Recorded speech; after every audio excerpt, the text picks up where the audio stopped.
అందరికీ నమస్తేనండి. నా పేరు డాక్టర్ రామాభిషేక్, కన్సల్టెంట్ న్యూరాలజిస్ట్, మెడ్ యునైటెడ్ హాస్పిటల్ అమలాపురం. సో మనకి ఎండాకాలం వచ్చేసింది.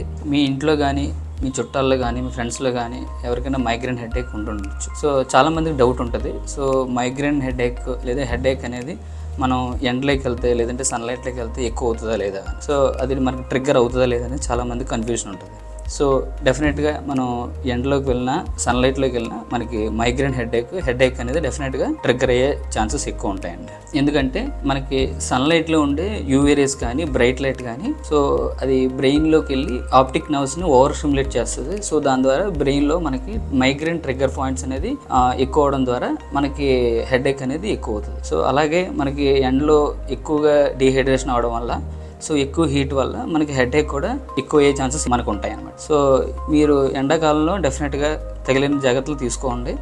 ఎండలోకి వెళ్ళడం అవాయిడ్ చేయండి. ఒకవేళ వెళ్ళాల్సి వచ్చినా మనం సన్ గ్లాసెస్ కానీ లేదా కూలింగ్ గ్లాసెస్ కానీ పెట్టుకోవడం చూసుకోండి. అలాగే మనం కొన్ని ఫుడ్ ఐటమ్స్ వల్ల కూడా మనకి హెడేక్ అనేది ఎక్కువ అవ్వచ్చు. ఎండాకాలంలో మనం ఎక్కువగా ఐస్ క్రీమ్స్ కానీ చాక్లెట్స్ తినడం వల్ల కూడా మనకి హెడేక్ అనేది ఎక్కువ అవ్వచ్చు. సో ఇన్ఫర్మేషన్ మీకు యూస్ఫుల్గా ఉంటుంది అనుకుంటున్నాను. So thank you very much.